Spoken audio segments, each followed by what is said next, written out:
आप लोग पढ़ रहे थे परसेंटेज।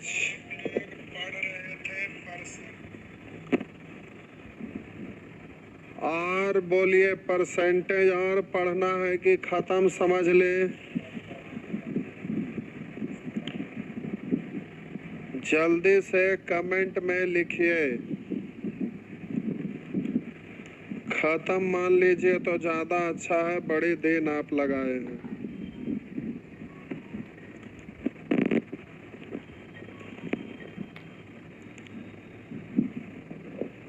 एक लिख रहे हैं सभी फोन नंबर बंद है। आ तो रहा है फोन।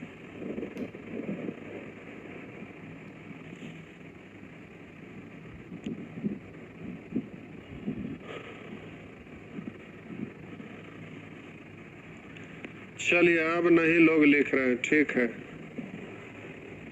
तो आप मान लीजिए परसेंटेज आपका खत्म। आप मान गए कि परसेंटेज खत्म।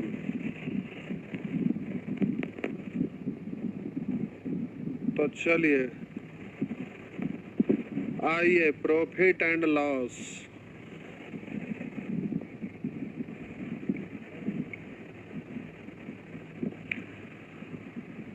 तो हेडिंग देंगे प्रॉफिट एंड लॉस। ये प्यारे प्रॉफिट एंड लॉस, शिव जी आप बड़ा चमत्कारी डिजाइनर हैं। भला चैप्टर का नाम कहीं नहीं लिखे हैं प्रॉफिट एंड लॉस। आदमी है कि नमूने? चैप्टर का कहीं नाम ही नहीं लिखाया प्रॉफिट एंड लॉस। देखिए बड़ा खतरनाक डिजाइनर है आप। ससे आप भी थंबनेल में लिखे हैं कि नहीं? हाँ गौरव, थंबनेल पर लिखे हैं कि नहीं प्रॉफिट एंड लॉस? भारी नमूने, ये दोनों भी नमूने। परसेंटेज को प्रॉफिट एंड लॉस करिए, दोनों बैठ गए हैं एक के जैसा। इधर शिव जी भी आज यही काम कर रहे हैं। चलिए तो प्यारे आप लोग हेडिंग देंगे प्रॉफिट एंड लॉस।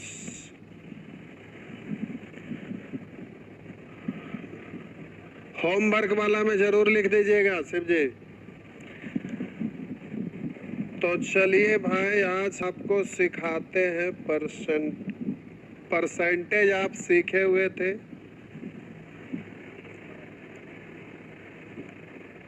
और आज आप लोगों को सीखना है लाभ हानि।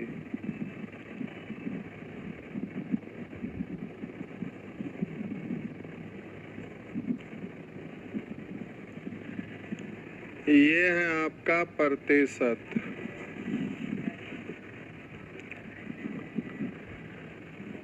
अब प्यारे आप परसेंटेज पढ़े हैं और आज हेडिंग पड़ गया प्रॉफिट एंड लॉस।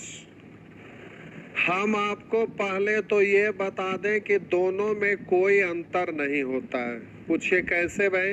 तो हम दिखाते हैं। इसमें आपका लिखा हुआ रहता है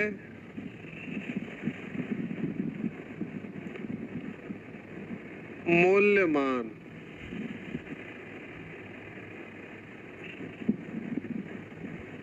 तो प्यारे इसमें आपका लिखा हुआ रहता है क्रय मूल्य, शॉर्ट में लिखते हैं कॉस्ट प्राइस। इसमें प्यारे वृद्धि या कमी के बाद का मान।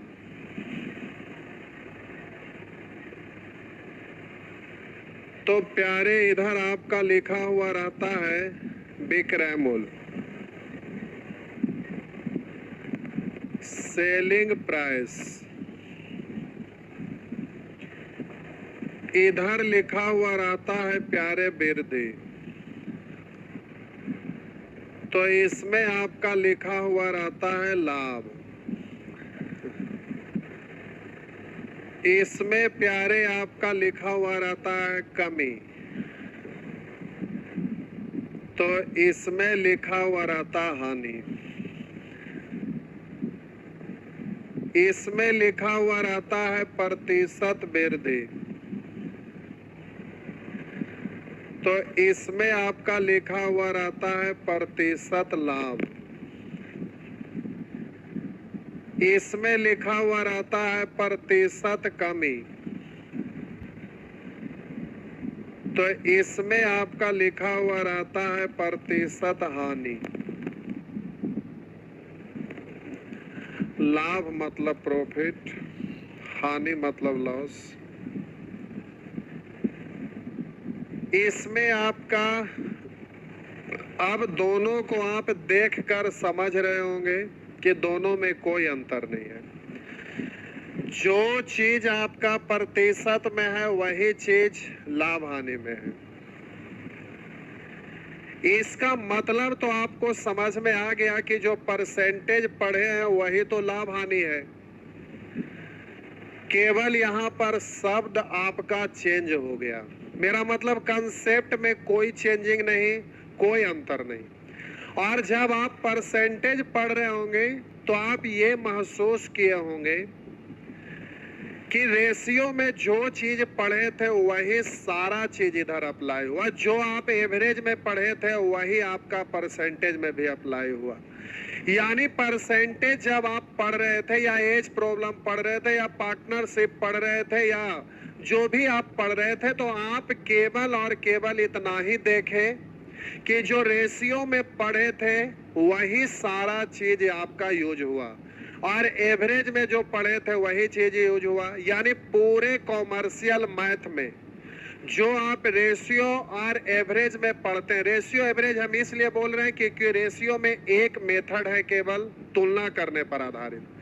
तुलना करने के लिए ढेर सारे कंडीशन होता है, टर्म कंडीशन था, उसके लिए कुछ कैलकुलेशन पार्ट्स था और कुछ आपका कंडीशन पार्ट्स था। कंडीशन में आप ये देखें कि कब अंतर समान करेंगे, कब जोगफल समान करेंगे, कब निश्चित राशि परिवर्तित करेंगे, कब रेशियो परिवर्तित करेंगे। इस तरह से आप वहां पर टर्म कंडीशन सीखे थे और वही चीज आप परसेंटेज में देखे यूज हुआ। फिर एवरेज में पढ़े थे पूरे ग्रुप, शेष ग्रुप, बैलेंस करने पर आधारित, गाय मुर्गा पर आधारित, वही सब चीज आप यूज किए परसेंटेज में और ये खत्म हुआ। उसी तरह से आप यहाँ पर प्रॉफिट एंड लॉस देख रहे हैं, इसमें भी पूरा कंप्लीट चीज वही होगा। जब CI पढ़ेंगे, SI पढ़ेंगे तो वो सब बहुत छोटा चैप्टर है और बहुत तुच्छ है। बड़े बड़े क्वेश्चन को बड़ा आसानी से बना दीजिएगा, कहीं कोई फर्क नहीं पड़ेगा। इतना ही नहीं, कॉमर्शियल मैथ के बाद आप DI पढ़िए, DS पढ़िए, उसके बाद नंबर सिस्टम, ज्योमेट्री, ये सब में भी सब जगह तो रेशियो ही यूज होता है। मेरा कहने का मतलब कि आप रेशियो चैप्टर पर जो भी आप मेहनत किए थे उस पर पकड़ बनाए रहिएगा। परसेंटेज में केवल इतना ही ध्यान रखना है कि उसका कैलकुलेशन कैसे रेशियो को भिन्न में बदल रहे थे या भिन्न को कैसे रेशियो में बदल रहे थे, परसेंट में बदल रहे थे, उसको केवल आप नहीं भूलिएगा। तो परसेंटेज में केवल एक ही चीज आपको कैलकुलेशन कैसे करते थे वो जानना था, बाकी सारा का सारा चीज रेशियो में सीखे हुए थे वही यूज हो रहा था। अब प्यारे यहाँ पर प्रतिशत आपका खत्म हो गया। अब लाभ हानि की बात करते हैं, जो कि ये पूरी तरह से आप अच्छे से पढ़ लिए। अब यहाँ लाभ हानि की हम बात करें तो जरा ध्यान दीजिएगा। सबसे पहला लिखा हुआ है क्रय मूल्य, कॉस्ट प्राइस। जिस मूल्य पर कोई वस्तु खरीदते हैं, जिस मूल्य पर कोई वस्तु जाकर मार्केट से खरीदते हैं वो क्रय मूल्य कहलाता है, कॉस्ट प्राइस कहलाता है। अब उस वस्तु को खरीद कर लाए और उसको फिर बेचे। अब बेचने के क्रम में दो चीज होता है, आप जितना में खरीदे उतना ही में बेचे, या तो उससे ज्यादा में बेचे या तो फिर उससे कम में बेचे। तो जितना में खरीदे उतना ही में बेचे तो न लाभ हुआ न हानि हुआ। अब हम बोले जितना में खरीदे उससे थोड़ा सा ज्यादा में बेच दिए, तो जब ज्यादा कीमत पर बेचेंगे तो आपको लाभ कहलाएगा। तो हम बोले लाभ कैसे निकलेगा, तो जितना में बेचे और जितना में खरीदे उन दोनों का अंतर निकालिएगा। और हम बोले खरीद कर लाए, जितना में उससे कम में बेच दिए तो वहां हानि होगा, तो क्रयमूल और विक्रयमूल का अंतर निकालिएगा तो हानि कहलाएगा। तो हम बोले कि जिस मूल्य पर कोई वस्तु खरीदते हैं क्रयमूल और जिस मूल्य पर कोई वस्तु बेचते हैं वो विक्रयमूल, और लाभ और हानि जो होता है ना वो क्रयमूल विक्रयमूल का अंतर कहलाता है। क्रयमूल विक्रयमूल का अंतर। अभी रुकिए, हड़बड़ाएंगे नहीं। हम बोले जिस मूल्य पर कोई वस्तु खरीदते हैं क्रयमूल, जिस मूल्य पर कोई वस्तु बेचते हैं विक्रयमूल, और क्रयमूल विक्रयमूल का जो अंतर होता है वही लाभ या हानि होता है। कैसे, समझिएगा। हम बोले कोई वस्तु है जो आप 500 रुपया में खरीदे, ये क्रयमूल है, और जब बेचने लगे ना तो इस वस्तु को आप 400 रुपया में बेच दिए। तो इन दोनों का अंतर, अंतर का मतलब बड़ा में से छोटा को घटाना, तो अंतर हम निकाले तो अंतर आया 100। तो ये जो अंतर आया तो वो लाभ होगा या हानि। अभी थोड़ा सा और रुकिए। अब हम बोले 500 का चीज, 500 का चीज अब यहाँ आप 600 में बेचे तो अंतर निकालेंगे। तो अंतर का मतलब पहले बड़ा वाला लिखना और उसमें से छोटा वाला घटाना। तो विक्रयमूल 600 है ये, अब इतना में ना बेचकर, ओहो ऊपर लिख देते हैं। हम बोले आप खरीदे हैं 500 में और बेचे हैं 600 में, तो यहाँ पर दोनों का अंतर निकाले। अंतर का मतलब बड़ा में से छोटा को घटाना, तो इन दोनों का अंतर निकाले तो 100 आया। अब समझिएगा, जितना में खरीदे उससे कम में बेचे, तो इन दोनों का अंतर निकालिएगा तो ये आपका हानि कहलाएगा, हानि कहलाएगा, लॉस कहलाएगा। हम बोले खरीदे 500 में बेचे 600 में, इन दोनों का अंतर निकालिए, तो जो अंतर आएगा वो यहाँ में 100 रुपया आया, लेकिन ये प्रॉफिट कहलाएगा। जितना में खरीदे उससे ज्यादा में बेचे, तो हम बोले जब भी क्रयमूल क्रयमूल से बड़ा रहेगा तो दोनों का अंतर निकलेगा, वो लाभ कहलाता है। और जब भी क्रयमूल क्रयमूल का अंतर निकाले और यहाँ विक्रयमूल जब छोटा रहे तो वो हानि कहलाता है।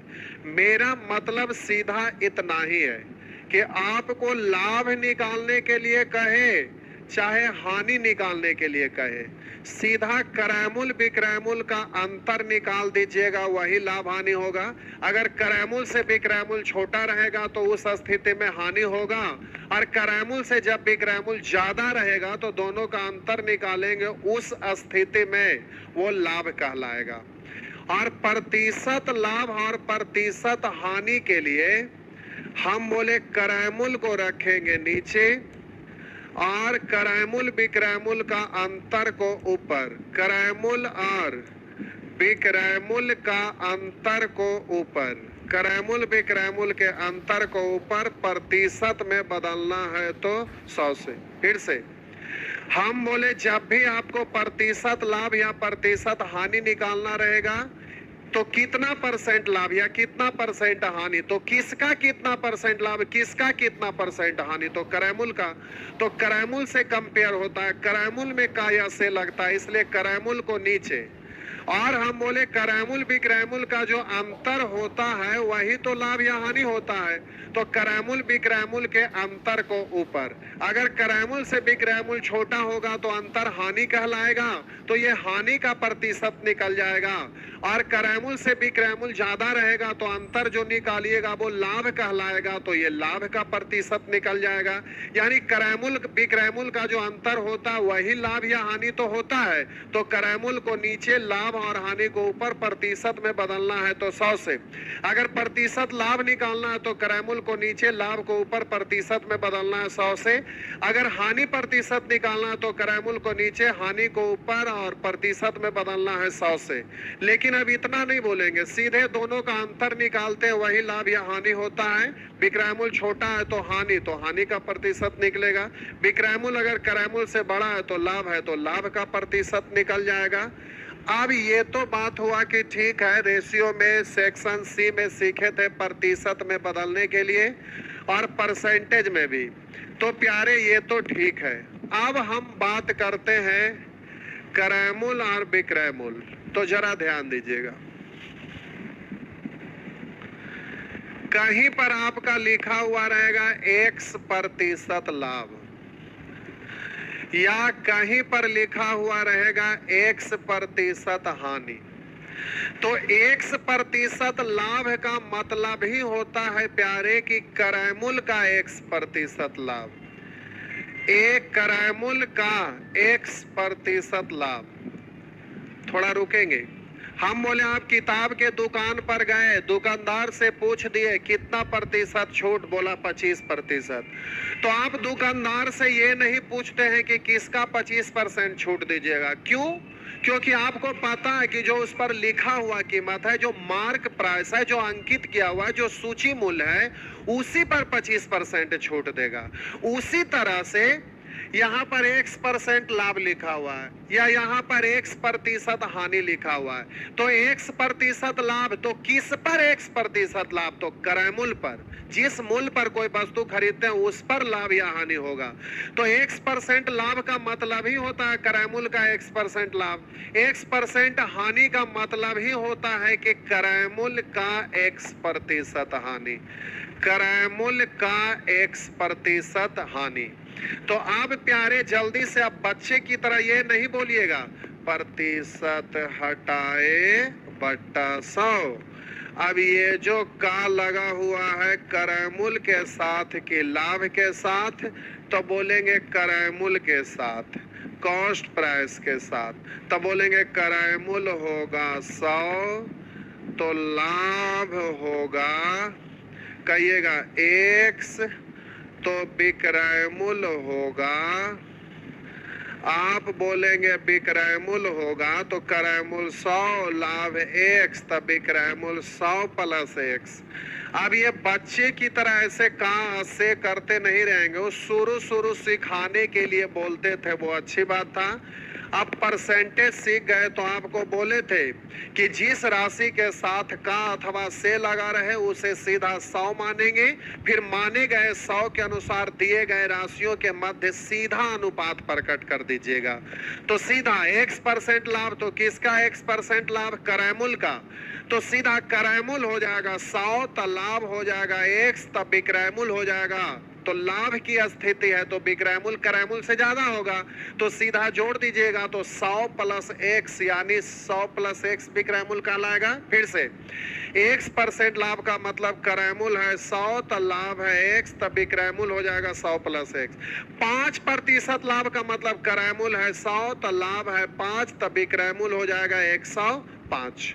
उसी तरह से प्यारे जब इधर आपको लिखना रहेगा क्रय मूल्य और हानि और विक्रय मूल्य का रेशियो, तो x% हानि यानी क्रय मूल्य का x% हानि, यानी क्रय मूल्य होगा 100, तो हानि होगा x, तब विक्रय मूल्य होगा 100 माइनस x। ये सब बच्चे की तरह ऐसे लिखने की जरूरत नहीं होना चाहिए, तीसरा नेत्र से आपको एकदम फटाफट दिखना चाहिए। तो प्यारे आपको तीसरा नेत्र से सीधा दिखाई देना चाहिए। अब लिखा रहेगा 5% हानि, यानी क्रय मूल्य है 100, तो हानि है 5, तब विक्रय मूल्य है 95। लिखा रहेगा 15% हानि, यानी क्रय मूल्य है 100, तो हानि है 15, तो विक्रय मूल्य हो जाएगा 85। एकदम फास्ट बोलिएगा। चलिए अब क्वेश्चन पे आ जाइए, ये तो आप समझ गए। प्रतिशत में बदलना रहे तो सीधा क्रय मूल्य को नीचे, क्रय मूल्य विक्रय मूल्य के अंतर को ऊपर, जो अंतर निकालते हैं वही तो हानि होता है और वही तो आपका लाभ होता है। तो क्रय मूल्य को नीचे, लाभ अंतर निकालेंगे तो वो हानि होगा या तो लाभ होगा। प्रतिशत में बदलना है 100 से, लेकिन अब ये बच्चे की तरह गुना करते नहीं रहेगा, यहीं पे रफा दफा कर दीजिएगा। यहाँ भी आपको गुना बच्चे की तरह करते नहीं रहना है, जो फ्रैक्शन है उसी को देखकर रफा दफा कर दीजिएगा। अब क्रय मूल्य का रेशियो रहेगा 4 और लाभ का रेशियो रहेगा 1, तब बोलिएगा 1/4 का मतलब सीधा 25% लाभ। अब ऐसे नहीं कहा 100 4 से कट गया 25, तो अच्छा आंसर हो गया ना 25%। ऐसे नहीं बोलना है, सीधे 1/4 यानी 25%। ये आपको तीसरा नेत्र से दिखना चाहिए। चलिए अब जल्दी से क्वेश्चन पर आते हैं और एकदम फटाफट आगे बढ़ते हैं। तो प्यारे ये है आपका क्वेश्चन। अब इसमें आपको कुछ करना नहीं है, केवल उड़ाना है। अब सीखना तो कुछ है नहीं, सीखा हुआ परसेंटेज में है, रेशियो में है, एवरेज में है। बस अब सीधा एकदम फटाफट आपको स्पीड में करना है। चलिए शुरू हो जाइए। किसी कुर्सी का विक्रय मूल्य 1386 है। करा किसी कुर्सी का विक्रय मूल्य 1386 है, यदि हानि प्रतिशत 23% है। इसका मतलब क्रय मूल्य है 100 तो हानि है 23, तो बोलिएगा विक्रय मूल्य हो जाएगा तो 100 में से 23 घटा दीजिएगा। अगर 20 घटाते तो 80, 23 घटाते तो 77।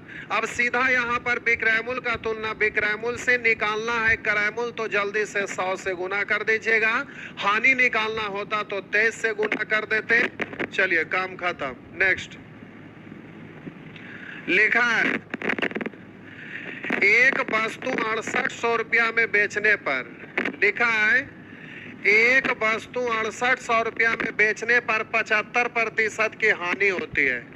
करा 75% की हानि यानी क्रय मूल्य है 100, हानि है 75, तब विक्रय मूल्य होगा 25।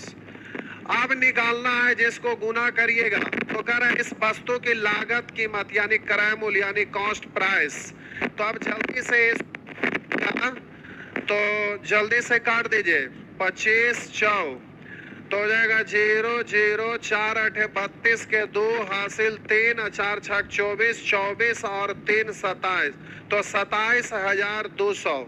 तो नन ऑफ दीज हो जाएंगे। इस तरह से जल्दी से एकदम फटाफट आंसर बोल दीजिएगा। चलिए आगे। करा ए ने अपने रेडियो 180 रुपया में 10% हानि पर बेचा, तो विक्रय मूल्य का तुलना विक्रय मूल्य से 10% हानि का मतलब क्रय मूल्य होगा 100 तो हानि होगा 10, तब बोलिएगा विक्रय मूल्य होगा 90। निकालना है आपको लागत मूल्य यानी क्रय मूल्य, तो 100 से 0 से 0 9 दूनी 18। कहिएगा कि सर ऐसे ही करेंगे, क्या वहां पर हम फ्रैक्शन में नहीं ले सकते? ले सकते, आपकी मर्जी है। बोलिए 10% हानि, तो किसका 10%? क्रय मूल्य का 10% मतलब 1/10। 10% का मतलब 1/10 यानी क्रय मूल्य है 10, हानि है 1, तब विक्रय मूल्य है 9। अब बोलेंगे विक्रय मूल्य का तुलना विक्रय मूल्य से क्रय मूल्य निकालना है 10 से, इससे कट जाएगा 20, तो आपका आंसर हो गया 200। आपकी मर्जी है प्यारे, परसेंट से फरियाइए, अगर फ्रैक्शन में फरियाना है फ्रैक्शन से फरियाइए, आप जानिए, आपका काम जाने। यदि किसी वस्तु को 240 रुपया में बेचने पर 20% का लाभ होता है, तो बोलिए 20% लाभ मतलब क्रय मूल्य है 100 तो लाभ है 20, तब विक्रय मूल्य है 120। विक्रय मूल्य का तुलना विक्रय मूल्य से पूछ रहा है, क्रय मूल्य क्या है? तो 100 से 0 से 0 12 दूनी 24, तो सीधा हो गया 200।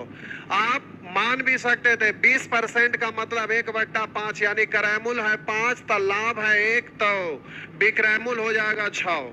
तो विक्रय मूल्य का तुलना विक्रय मूल्य से क्रय मूल्य निकालिएगा, तो क्रय मूल्य के लिए आप जल्दी से 5 से गुना, तो आप बोलेंगे 6 4 24 5 4 20 पर 1 शून्य यानी आपका आंसर हो गया 200। इस तरह से आप फटाफट कर सकेंगे। बोलिए इसी तरह से इसको भी कर लीजिएगा। ये सब आप कर लेंगे प्यारे। फ्रैक्शन में ये डायरेक्ट ही दिया हुआ है, तो फिर तो ये तो और भी दिक्कत वाली बात नहीं है। सीधा एक व्यक्ति किसी वस्तु को 161 रुपया में बेचकर अपनी लागत के 1/6 भाग लाभ के रूप में पाता है। लागत मूल्य है 6 तो लाभ है 1, तो बोलिएगा विक्रय मूल्य हो जाएगा 7। तो विक्रय मूल्य का तुलना विक्रय मूल्य से निकालना है लागत मूल्य, तो जल्दी से 6 से गुना। 7 दूनी 14, तो 2 बचा तो 21, तो 7 तिया 21। जल्दी जल्दी फटाफट बोल लेंगे। चलिए ये सब आपसे अब हो जाएगा।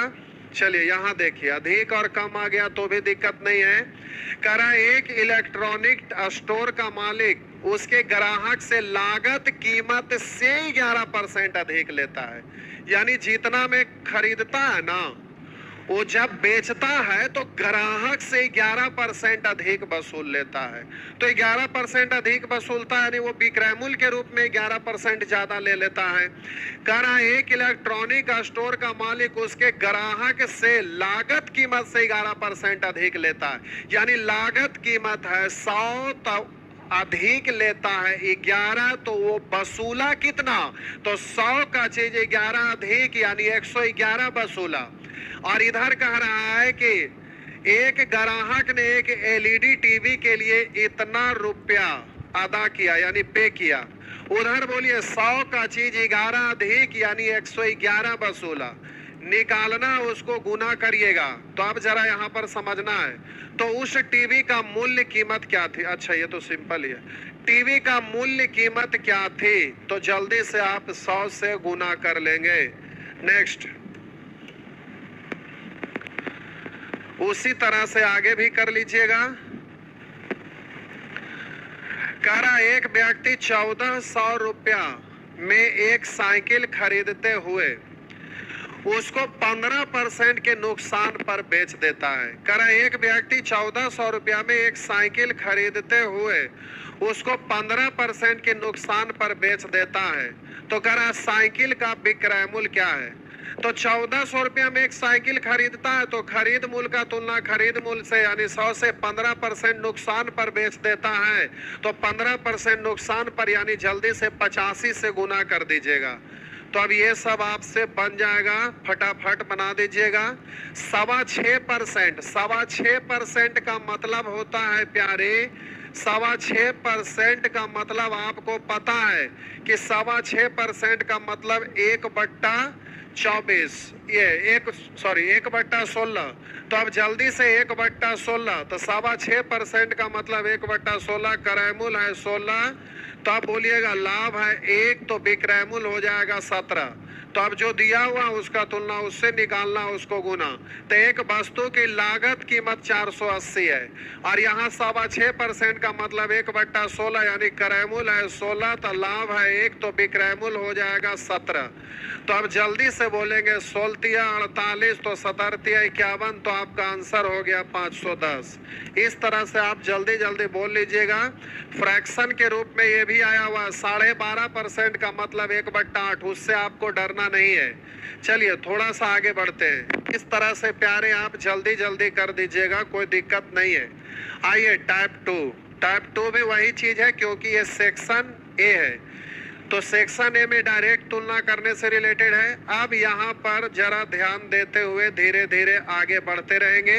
हड़बड़ाना नहीं है, हड़बड़ाएंगे तो गड़बड़ाएगा, लेकिन नहीं हड़बड़ाएंगे तो बड़ा आराम से बनेगा। ये आपका क्वेश्चन है टाइप 2, जरा ध्यान देंगे। लिखा है यदि कोई स्टॉल 200 रुपया में पिज्जा बेचता है, 200 रुपया में पिज्जा बेचता है। आप लोग भी खूब पिज्जा खाते हैं, घर से बेचारा गार्जियन कितना मुश्किल से पैसा देते हैं और आप लोग झूठ मूठ का पिज्जा खरीदने में पैसा बर्बाद करते हैं। जितना रुपया में पिज्जा खरीदते हैं उतना रुपया में तो कितना अच्छा अच्छा चीज बन जाएगा। तो पिज्जा में कुछ रहता नहीं है, लेकिन आप लोग को पिज्जा ही पसंद होता है क्योंकि कॉस्टली होता है। करा यदि कोई स्टॉल 200 रुपया में पिज्जा बेचता है तो उसे 20% का नुकसान होता है।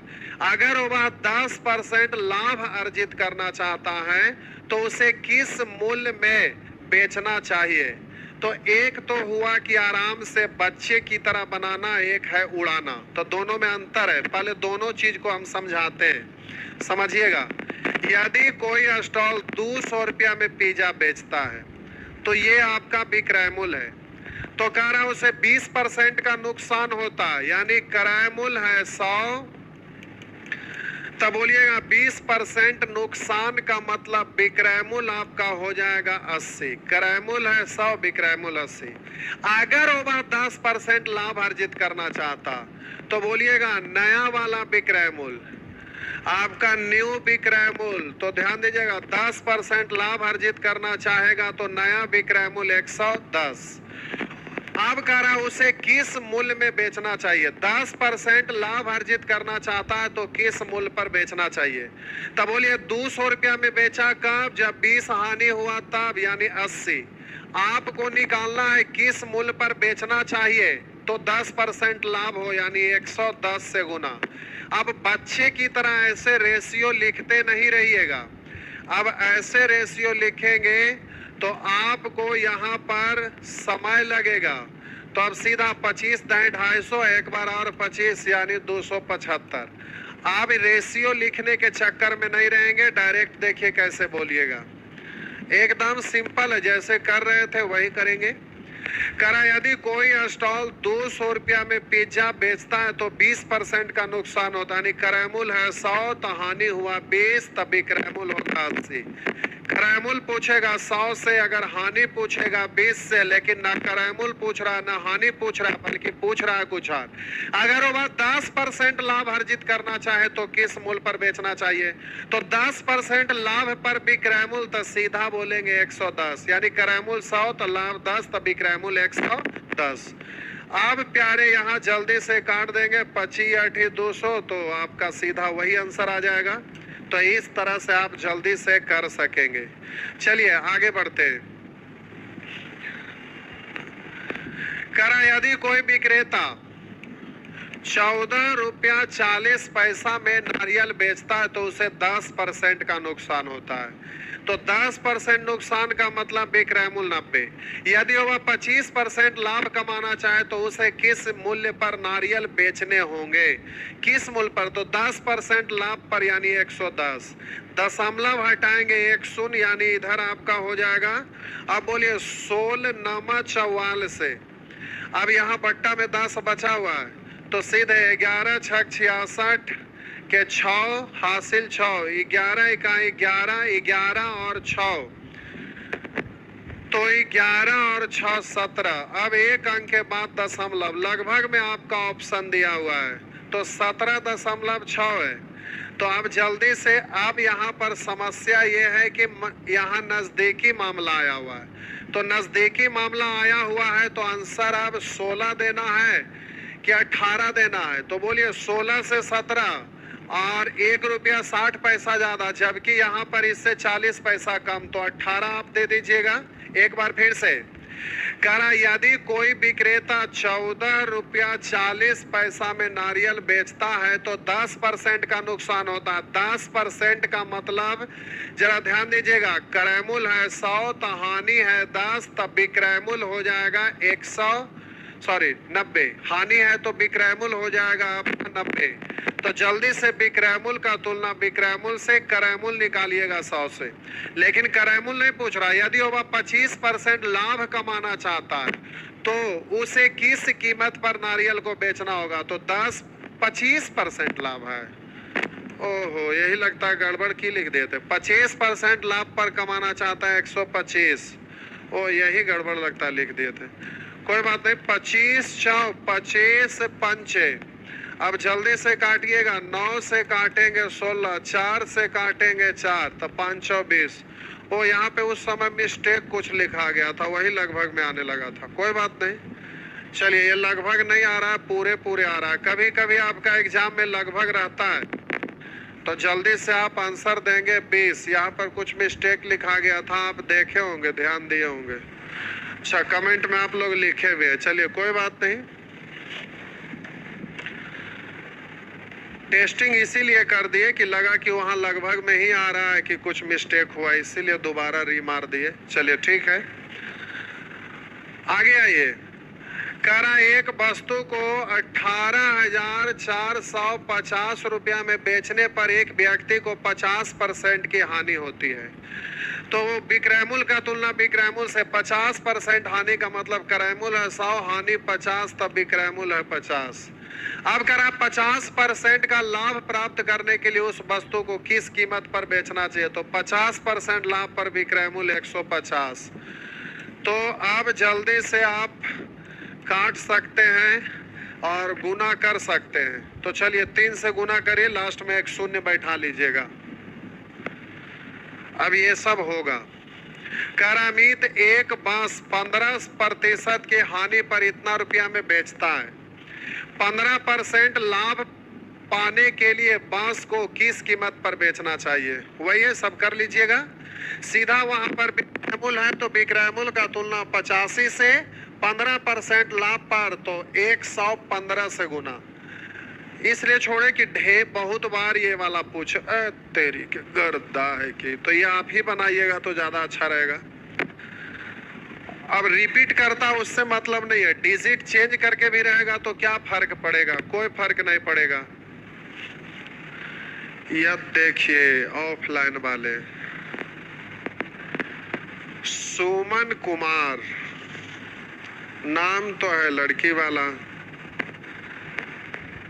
चलिए ठीक है, लड़का का भी नाम रहता है, लड़की का भी नाम रहता है। कुछ नाम होता है जो कॉमन, जैसे रिंकू, परवीन। परवीन हिंदू में बॉयज लोग का नाम रहता है और मुस्लिम धर्म में गर्ल्स लोग का रहता है। तो कुछ नाम ऐसा होता है जो ये क्या हो रहा है?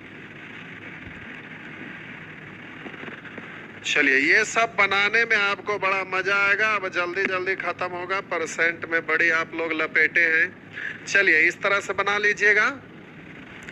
करा एक दुकानदार ने एक सिलाई मशीन 10% की हानि पर इतना में बेची तो किस कीमत पर बेचता है कि 10% लाभ हो? आप कर लीजिएगा, ये सब हो जाएगा प्यारे।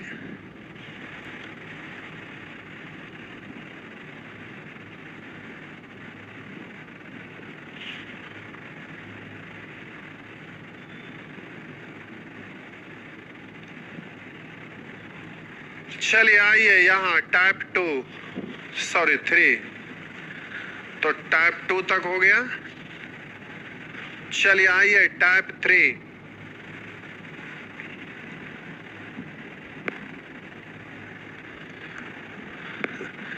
करा सोमन ने एक वस्तु 72,000 रुपया में खरीदी एवं 27% की हानि पर बेच दी।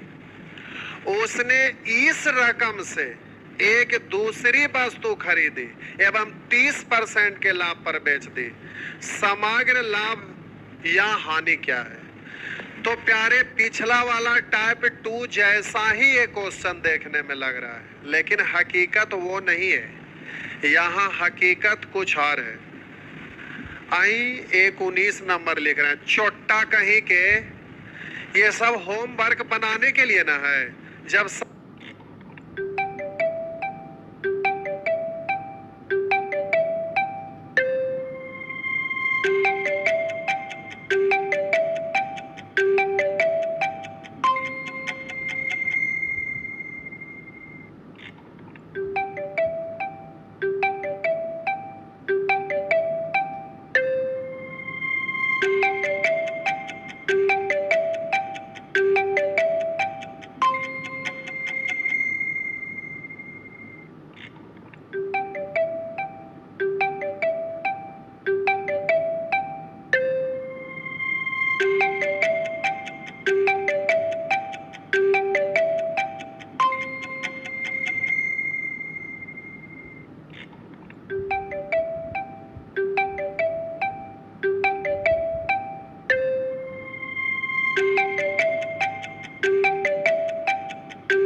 सब हम अभी बना देंगे तो फिर अगला क्लास में क्या आप पूछेंगे और क्या बनाएंगे? एक नंबर का हरामी खोर है कि हराम खोर का एक सीमा निर्धारित होता, उस सीमा को भी लांघ कर आगे ही चल जाते हैं। चंडाल, सुअर, छछुंदर, देखो क्वेश्चन नहीं बना सकते, बनाएंगे, अटकेंगे, नहीं बनेगा पूछेंगे, इसमें क्या दिक्कत है? ऐसा थोड़े कि अगला दिन क्लास बंद है। चलिए देखिए आगे, ये क्वेश्चन थोड़ा अलग है, ध्यान दीजिएगा, बात को अच्छे से समझेंगे। टाइप 3 प्रश्न संख्या 22। करा सुमन ने एक वस्तु 72,000 रुपया में खरीदी। करा 72,000 रुपया में खरीदी, ध्यान दीजिएगा, एवं इसे 27% हानि पर बेच दी। 27% हानि पर बेच दी। तो क्रय मूल्य का तुलना क्रय मूल्य से, अगर 27% हानि पर विक्रय मूल्य निकालना रहे तो 27% हानि पर अगर विक्रय मूल्य कहेगा तो जल्दी से आप 73 से गुना कर दीजिएगा। 27% हानि पर विक्रय मूल्य कहेगा तो 73 से गुना। अगर 27% हानि पर हानि की राशि पूछेगा तो आप 27 से गुना करते, लेकिन यहाँ पर न तो हानि पूछा जा रहा है और न 27% हानि पर विक्रय मूल्य, इसलिए 73 से भी नहीं करेंगे। लेकिन अब यहाँ पर आप डिसमिस कैसे करेंगे जो समझिए। उसने इस रकम से एक दूसरी वस्तु खरीदी एवं 30% लाभ पर बेच दी, तो समग्र लाभ या हानि क्या होगा? तो आप जरा ध्यान दीजिएगा, समग्र लाभ या हानि, तो आप कहेंगे 30% लाभ पर तो लाभ 30 से गुना, तो ऐसे नहीं होगा। यहाँ पर अब आपको समझना है, थोड़ा सा क्वेश्चन है जो घुमा दिया है। अब ये घुमा हुआ है तो इस सेंटेंस को आपको समझना है अच्छे से। जरा एक बार आप फिर से री कर रहे हैं, जरा गौर करिए, दिमाग को स्थिर करिए और कमेंट पर ध्यान मत दीजिए, जरा इधर बोर्ड पर ध्यान दीजिए। करा सुमन ने एक वस्तु 72,000 रुपया में खरीदी। तो 72,000 रुपया में खरीदी, इसका मतलब ये तो कॉस्ट प्राइस है ना। 72,000 रुपया में खरीदी, रियल में कॉस्ट प्राइस यही है, रियल कॉस्ट प्राइस यही है। अब देखिए हुआ क्या, जरा समझना है। करा खरीदी एवं इसे 27% की हानि पर बेच दिया। तो 27% हानि पर बेचने का मतलब क्रय मूल्य है 100 तो हानि है 27, तब विक्रय मूल्य आपका हो जाएगा प्यारे 73। आपका हो गया 73।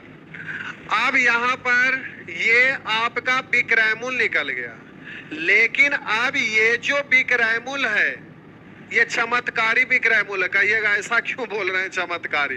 कुछ अब देखिए हुआ क्या जो समझिए। सुमन ने एक वस्तु 72,000 रुपया में खरीदी एवं इसे 27% की हानि पर बेच दिया। तो क्रय मूल्य का तुलना क्रय मूल्य से, 27% हानि पर विक्रय मूल्य, तो ये हो गया 73। इतना में बेच दिया। तो बेच खरीदा था 72,000 में और खरीद के सामान ले आया। अब उसको पसंद नहीं आया, 2 दिन 4 दिन 5 दिन यूज किया, फिर सोचा बेकार है, ये फायदे का चीज नहीं, अच्छा नहीं लग रहा है, तो सोचा कि चलो अब घाटे से आके बेच देते हैं। जितना में लाए हैं उतना में भी कोई नहीं ले रहा था, तो सोचा कि आज चलो घाटे पर बेच देते हैं। तो घाटा पर यानी 73 में बेच दिया। अब 73 में बेचा है तो अब उस व्यक्ति के पॉकेट में मात्र इतना ही रुपया है जितना ये दिख रहा है। अब इससे क्या कर रहा है जो समझिए। करा उसने इस रकम से एक दूसरी वस्तु खरीदी। इस रकम से दूसरी वस्तु खरीदी यानी दूसरी वस्तु के लिए ये तो क्रय मूल्य ही कहलाएगा ना। हम बोले शुरू में वो खरीदा था 72,000 में, खरीद के लाया, यूज किया, अब अच्छा नहीं लगा तो उसको बेचा तो मात्र इतना ही रुपया प्राप्त हुआ। अभी उसके पॉकेट में इतना ही रुपया है। अब ये वाला रुपया लेकर फिर से मार्केट में गया और वहां पर करा उसने इस रकम से एक दूसरी वस्तु खरीद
तो जो दूसरा वस्तु खरीदा वो इसी पैसे से खरीदा, यानी दूसरी वस्तु के लिए ये खरीद मूल्य कहलाएगा। तो ये खरीद मूल्य का तुलना अब खरीद मूल्य से, तो 30% के लाभ पर बेच दे, समग्र लाभ या हानि क्या होगा? तो बोलिए ये खरीद मूल्य का तुलना खरीद मूल्य से यानी 100 से, 30% लाभ पर विक्रय मूल्य तो 130। अब ध्यान दीजिएगा, रियल क्रय मूल्य ये था, पापा इतना ही पैसा दिए थे, पहले वो खरीदा, पसंद नहीं आया तो बेचा, फिर उससे जाके खरीदा और फिर बेचा, तो लास्ट में उसके पॉकेट में इतना रुपया भी जमा है। तो बोलेंगे 2 शून्य से 2 शून्य और इधर 2 शून्य से इधर 2 शून्य। अब ये आप इसको गुना कर देंगे तो कंप्लीट विक्रय मूल्य आएगा। तो ये आपका कंप्लीट क्रय मूल्य और ये आपका कंप्लीट विक्रय मूल्य, इन दोनों का अंतर निकालेंगे।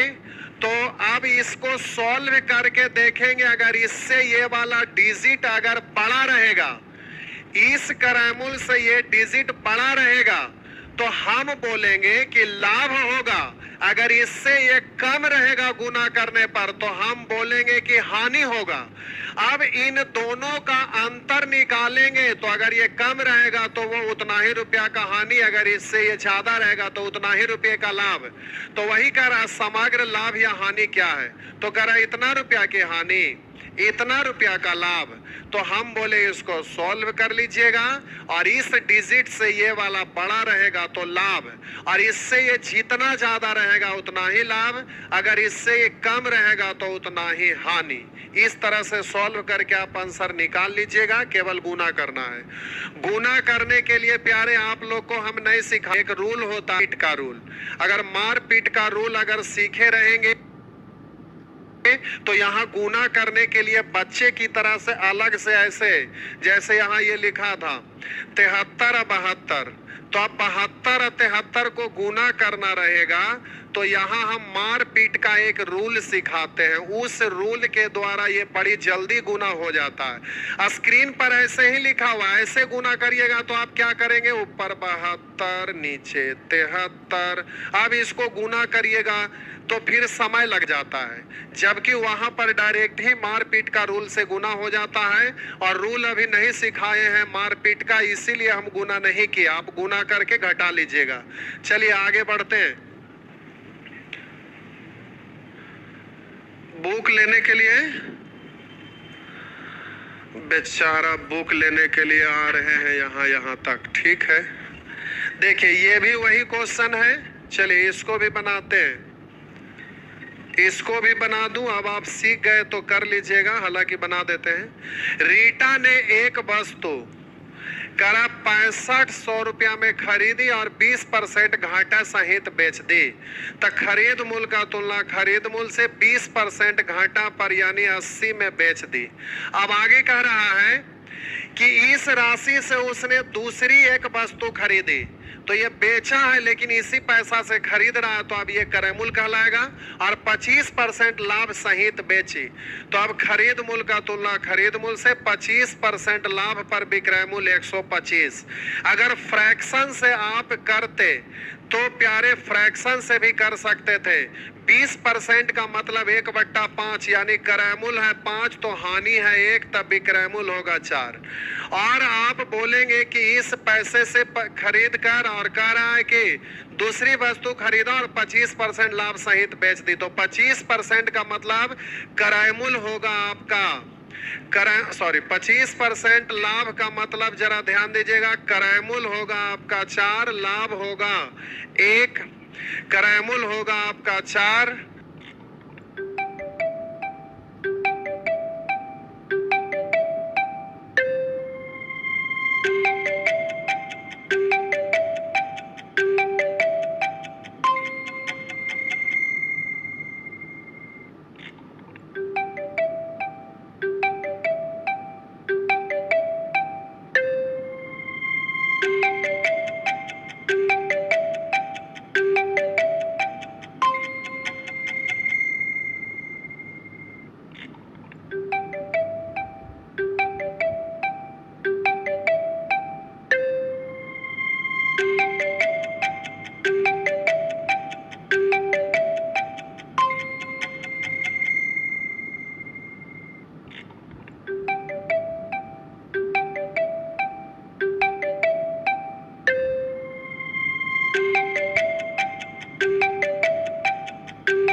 लाभ होगा 1 तो विक्रय मूल्य हो जाएगा 5। इस तरह से जल्दी से अब ये आपका विक्रय मूल्य निकल गया। तो पूछ रहा है कुल लाभ या हानि। तो देखिए इसी को सॉल्व करते हैं, इसको करिए या इसको करिए, बात बराबर है। देख लीजिए 20 पंचे या 20 चौ, 25 पंचे या 25 चौ। देखिए ऐसा ही कुछ दिख रहा है, तो इसको सॉल्व करिए या इसको, बात बराबर है, कोई दिक्कत नहीं है।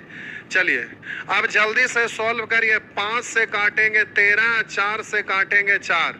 अब बोलिए 13 पंचे 65 पर 2 शून्य।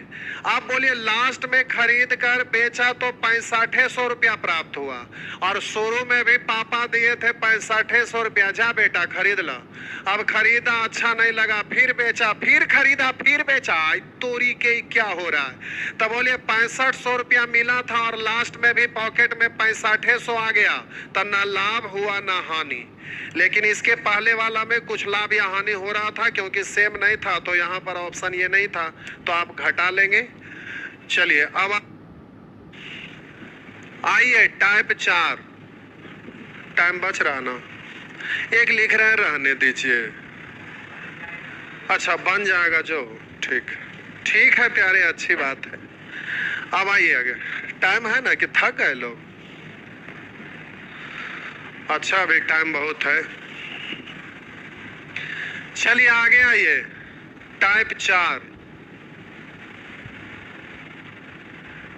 ये है प्यारे आपका टाइप 4। जरा आप समझेंगे, किसी वस्तु के 4% और 3% के लाभ पर बेचे गए विक्रय मूल्य का अंतर 3 है। अब यहां पर आप सोचिएगा ना, क्या बोलिए क्या? तो किसी वस्तु के 4% और 3% के लाभ पर बेचे गए विक्रय मूल्य का अंतर 3 है। तो आप कहिएगा 4% लाभ का मतलब क्रय मूल्य होगा 100, तो विक्रय मूल्य 4% लाभ पर 104 और 3% लाभ पर, तो आप बोलिएगा न्यू वाला विक्रय मूल्य, तो बोलेंगे 3% के लाभ पर यानी 103। अब कह रहा है कि विक्रय मूल्य का अंतर है 3, तो यहाँ कहिएगा कि विक्रय मूल्य का अंतर है 1, निकालना है उसको गुना। उस वस्तु का क्रय मूल्य क्या है, तो कहिएगा 100 से गुना। अब ऐसे बच्चे की तरह बकलोल बनकर इतना मेहनत नहीं करे, पहले रेशियो लिखे, उसके बाद फिर ये लिखे। आई तोरी के, इतना मेहनत करने की कोई जरूरत ही नहीं है, बस ऐसे ही इसको उड़ा दीजिएगा, इतना ही से काम चलेगा। अब ये कैसे ऐसे होगा जरा समझिए। अब जरा आप समझेंगे, एक पॉइंट हम बोल रहे हैं, जरा गौर करेंगे। कोई व्यक्ति है जो 500 रुपया में 2 वस्तु खरीदता है। कोई व्यक्ति 500 रुपया में 2 वस्तु खरीदता है 500 रुपया में, जिसमें से कोई व्यक्ति है जो 2 वस्तु खरीदता है जिसमें से प्रत्येक का कीमत है 500 रुपया। एक व्यक्ति है जो 2 तरह का वस्तु खरीदता है। एक व्यक्ति है जो 2 तरह का वस्तु खरीदता है और उसमें से प्रत्येक का खरीद मूल्य 500 रुपया है। एक को 400 रुपया में बेच दिया, एक को 400 रुपया में बेच दिया, 400 में, और एक को 700 रुपया में बेच दिया। तब बोलिए 500 का चीज 400 में बेचा, तो आप बोलिएगा कि सर हानि हुआ। हम पूछेंगे कै रुपया हानि हुआ, तो कहिएगा 500 का चीज 400 में बेच दिया, तो बोलिएगा 100 रुपये का हानि हुआ। बोलिए एक है जो 500 रुपया में खरीदा और 700 रुपया में बेच दिया, तो आप कहिएगा इसको लाभ हुआ। हम पूछेंगे कितना, तो कहिएगा 200 रुपया।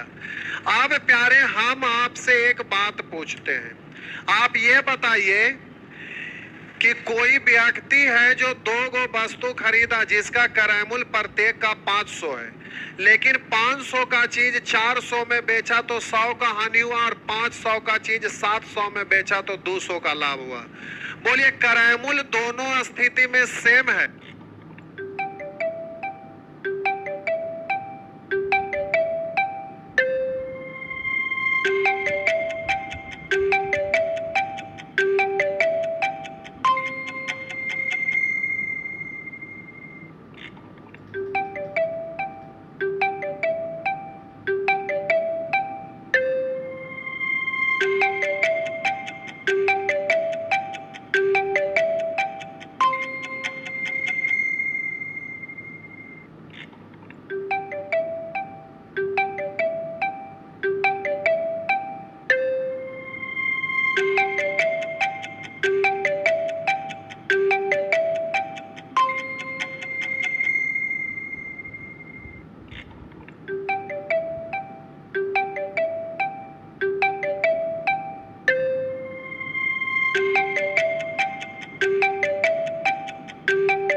तो दोनों विक्रयमूल्य में कितने का अंतर है? तो बोलिएगा सर विक्रयमूल्य में तो 300 का अंतर है। हम बोलेंगे लाभ हानि में कितने का अंतर है? तो कहिएगा लाभ हानि में भी तो 300 का अंतर है। कुछ बकलोल सोच रहे होंगे कि 200 और 100 में अंतर 100 का ना है। आए बकलोल, अब यहाँ हानि है, यहाँ लाभ है। अपोजिट डायरेक्शन में अंतर जो होता है तो अंतर में जुट जाता है। तो हानि है और इधर लाभ है, अपोजिट डायरेक्शन है। अंतर का मतलब बड़ा में से छोटा को घटाना, तो अपोजिट डायरेक्शन में अंतर का मतलब दोनों जुड़ जाता है। तब बोलिए दो वस्तु का क्रयमूल्य सेम है, दो वस्तु का क्रयमूल्य सेम है, एक को 400 में बेचा, एक को 700 में बेचा, तो जो अंतर विक्रयमूल्य का है वही अंतर लाभ हानि का भी है। मेरा कहने का मतलब है कि जब दो वस्तु का क्रयमूल्य सेम होता है तो जो अंतर उसके विक्रयमूल्य का होता है वही अंतर उसके लाभ हानि का भी होता है। यानी लाभ हानि का अंतर निकालिएगा तो बोलिएगा विक्रयमूल्य का अंतर उतना ही, अगर विक्रयमूल्य का अंतर बोलिएगा तो कहिएगा लाभ हानि का अंतर वही। तो अब हम बोले कि जो अंतर विक्रयमूल्य का वही अंतर लाभ हानि का, वही अंतर लाभ का, वही अंतर हानि हानि का। नहीं समझे मेरा बात? हम बोले दो वस्तु को एक रेट पर खरीदे तो एक को लाभ पर बेचे, एक को हानि पर, था जो अंतर यहाँ पर लाभ हानि में होगा वही विक्रयमूल्य में। अब एक को हानि पर बेचे दूसरों को भी हानि पर बेचे तो दोनों हानि में जो अंतर होगा वही विक्रयमूल्य में होगा। अगर दोनों को लाभ पर बेचिएगा तो जो दोनों का लाभ में अंतर होगा वही विक्रयमूल्य का भी अंतर होगा। यानी आप कह सकते हैं कि दो वस्तु का विक्रयमूल्य समान है तो जो अंतर क्रयमूल्य का हो विक्रयमूल्य का होता वही लाभ हानि का। अब देखिए धक्का-धक कैसे उड़ा दीजिएगा। करा किसी वस्तु के 4% और 3% के लाभ पर बेचे गए विक्रयमूल्य का अंतर 3 है, तो आप बोलिए जो विक्रयमूल्य का अंतर होता है वही तो लाभ का भी होता है, तो ये भी लाभ, दोनों का लाभ में जो अंतर होगा वही विक्रयमूल्य में भी होगा। तो 4-3 में अंतर है 1, तो बोलेंगे विक्रयमूल्य का भी अंतर 1। उस वस्तु का क्रयमूल्य क्या है? तो बोलेंगे 100, तो आपका आंसर हो गया 300। जय भगवान। ऐसी फटाफट आप करेंगे, बस ये रहा। अब यहाँ रेशियो लिखना है तो आप रेशियो लिख दीजिएगा। अरे तेरी के गर्दा है। तो यहाँ ये करा किसी दुकान द्वारा एक बाल्टी को 8% के लाभ पर बेचने पर 8% की हानि के मुकाबले 28 रुपया अधिक मिलते हैं। यानी विक्रयमूल्य का अंतर है कि लाभ हानि का कोई मतलब नहीं। कुछ भी नहीं सोचना है कि विक्रयमूल्य का ना ये हाँ लाभ हानि का ना विक्रयमूल्य का ना लाभ हानि का अंतर, अरे कोइयो का अंतर है, बतवा तो सेम है। जो अंतर विक्रयमूल्य का वही अंतर लाभ हानि का। अब कुछ नहीं सोचना है, सीधे इधर हानि है उधर लाभ, अपोजिट डायरेक्शन में जुड़ जाएगा तो अंतर 16 का। पूछ रहा बाल्टी का लागत मूल्य क्या है? तो 100 से 4 से काटेंगे 4 से काटेंगे 25 और 4 से काटेंगे 7, 25 सते 75 से 175। बस ये रहा। अगर कास्ट है तो कुछ नहीं, सीधे बोड़िया बस्तर लेके पटना में चलाना। पटना में जेनरल कंपटीशन की राजधानी पटना में सीधे, अगर ज्यादा कष्ट है तो दुख दर्द का निवारण है तो सीधे पटना पहुंच जाइए बोड़िया बिस्तर लेकर के। चलिए आगे आइए। पटना के नाम पर आप लोग को गुस्सा भी आ रहा होगा, लेकिन प्यारे पटना में रहकर पढ़ने का मजा ही कुछ और है। पटना में पढ़ेंगे रिजल्ट नहीं होगा, सवाल नहीं पैदा लेता है। सूरज पूरब से पश्चिम में उगेगा वो संभव है, आसमां झुकेगा वो संभव है, लेकिन पटना में पढ़कर रिजल्ट ना हो ऐसा संभव नहीं है। इसलिए आइए पटना में पढ़िए, पटना में पढ़िए। चलिए इधर आ जाइए। टाइम हो गया क्या? चलिए टाइम हो गया, लोग थक गए।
गए हैं लगता है, कमेंट में कुछ और लिख रहे हैं। चलिए तो 25 तक हो गया प्यारे। अब यहाँ से आप आगे कोशिश करिएगा। अब ये सेक्शन में ज़्यादा कुछ नहीं होगा। चलिए अभी बड़ी सारा है। चलिए अनलिमिटेड क्वेश्चन है, कितना देखते रहे, अगला क्लास में होगा। चाहेंगे तो एक ही दिन में खत्म हो जाएगा, लेकिन एक दिन में करना नहीं है। धीरे पके सो मीठा होवे, एक कहावत है। और कार्बेट दे के पकाते हैं तो वो गलगल हो जाता है तुरंत, वो खाने योग्य नहीं रहता, जानते हैं ना। क्या बोले सर?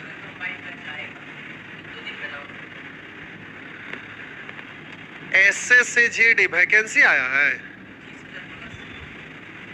फिर से री किया है उसी को। ठीक है, YouTube पर चला देंगे। देखिए प्यारे, कोई भूलल भटकल गांव वगैरह का इधर उधर का होंगे तो GD का एक आ जाइए। देखिए अब सब ऑफलाइन वाले इधर आ रहे हैं, तो आप लोग, ऑफिस बंद है और इसीलिए आप लोग आ गए ऊपर। आवाज नीचे जाता है क्योंकि क्लासरूम में चल रहा है, तो वो साउंड का भी ऑन किया हुआ है ताकि बाहर लोग सुने तो आवाज चल जाए। यहाँ से ऊपर में छत पर है, जिसके वजह से क्लासरूम से ऑडियो बहुत दूर तक जाता है, 1-1.5 किलोमीटर आगे तक जाता है। और लोग जब यहाँ क्लास करते हैं ना, तो यहाँ से डायलॉग, शायरी ये सब चलता है, तो खतरनाक कंसेप्ट आता है, तो लोग सीटी मारते हैं। और सीटी कम से कम यहाँ से 2.5-3 किलोमीटर तक आगे जाता है। तो यहाँ से जैसे क्लास स्टार्ट होता है तो दूर दूर तक, 2.5 किलोमीटर दूर तक का लोगों को पता चलता है कि चक्रवर्ती मैथमेटिक्स में क्लास चल रहा है। तो यहाँ का आकर पढ़ने का मजा कुछ और होता है, लेकिन घर पर जो पढ़ रहे हैं वहाँ पर कुछ और होता है।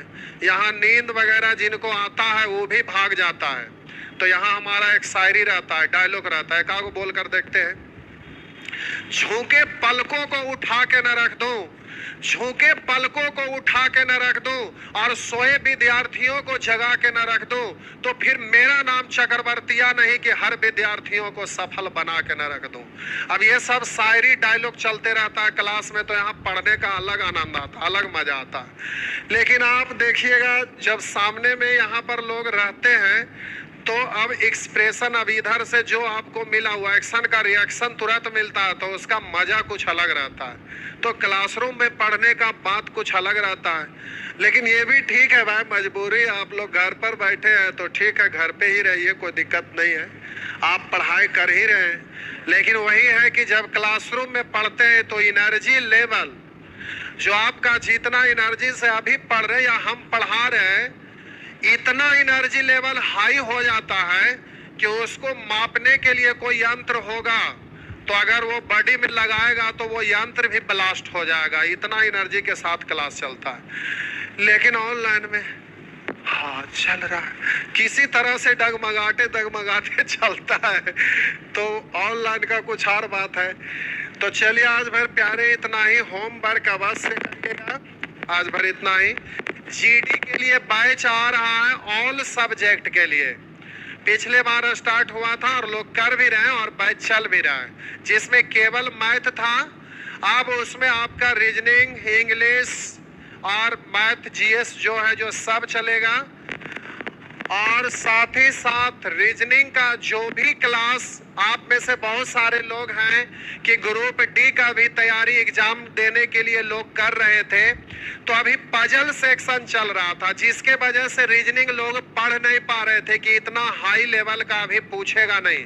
तो आज शाम 6 बजे से आपका रीजनिंग जो बैच था, वो पजल सेक्शन अभी 1-1 महीना और चलेगा, लेकिन उसको रोक दिया गया है क्योंकि आगे वैकेंसी है, तो पजल को रोका गया है। और आज से वो टॉपिक स्टार्ट होगा जो SSC रेलवे के लिए कॉमन हो, मतलब छोटा छोटा चैप्टर हो, जैसे मैथमेटिकल रीजनिंग या तो अल्फाबेटिकल रीजनिंग, जैसे छोटा छोटा चीज। अब डायरेक्शन है, रैंकिंग है, डाइस है, क्यू एंड क्यूबाइड है, क्लॉक है, कैलेंडर है, अल्फाबेट है, ये सब चीज। तो अब ये छोटा छोटा चीज चलेगा। तो जो भी आप में से भाग लेने के लिए सोच रहे होंगे ग्रुप D के लिए, वो रीजनिंग आपका सभी लोग को जो पहले से परचेज किए हुए थे मैथ,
थे उनको सारे सब्जेक्ट में जोड़ा गया था। तो वो लोग अब रीजनिंग का क्लास करेंगे, जो भी ग्रुप डी का एग्जाम दे रहे होंगे या एसएससी का दे रहे होंगे, उन लोगों के लिए अब रीजनिंग आज शाम में 6 बजे से स्टार्ट होगा। तो आज से रीजनिंग का क्लास आप कर सकते हैं, लेकिन थोड़ा सा अंतर यही रहेगा कि लेवल स्टैंडर्ड तक ही जाएगा। मतलब ठीक है कि आपका छोटा छोटा एग्जाम में आएगा, लेकिन लेवल को मेंटेन करते हुए, एकदम जीरो लेवल का चीज नहीं रहेगा, क्योंकि जीरो लेवल का चीज तो लोग पढ़ाते ही हैं, सब जगह चलता ही है। उससे स्टैंडर्ड मेंटेन करते हुए कि एग्जाम में क्वेश्चन घुमा के भी पूछे तो बन जाएगा। लेकिन ये ध्यान में रखते हुए चलेगा कि एसएससी रेलवे का आगे एग्जाम आ रहा है, तो उसमें आपको काम आ जाए। तो जो लोग डर गए थे, बहुत सारे लोग पजल पढ़ रहे थे, तो उन लोगों को लग रहा था और लोग फोन भी कर रहे थे कि सर हम लोग ग्रुप डी वाले इतना डीप में पढ़ाएंगे, ऐसा ऐसा क्वेश्चन रहेगा, इतना खतरनाक खतरनाक, इतना बड़ा बड़ा, ऐसा क्वेश्चन तो आज तक देखो नहीं किए जितना बड़ा बड़ा बता रहे। तो इतना बड़ा क्वेश्चन पढ़ के हम क्या करेंगे? तो ये सब बैंक का था, एमबीए का था, कैट मैट ये सब में पूछता है, तो उसके लिए था। लेकिन अब एसएससी और ग्रुप डी ये सब को ध्यान में रख के चलाया जाएगा। तो जिनको भी रीजनिंग करना है वो शाम में 6 बजे से क्लास कर लीजिएगा। चलिए आज भर इतना ही।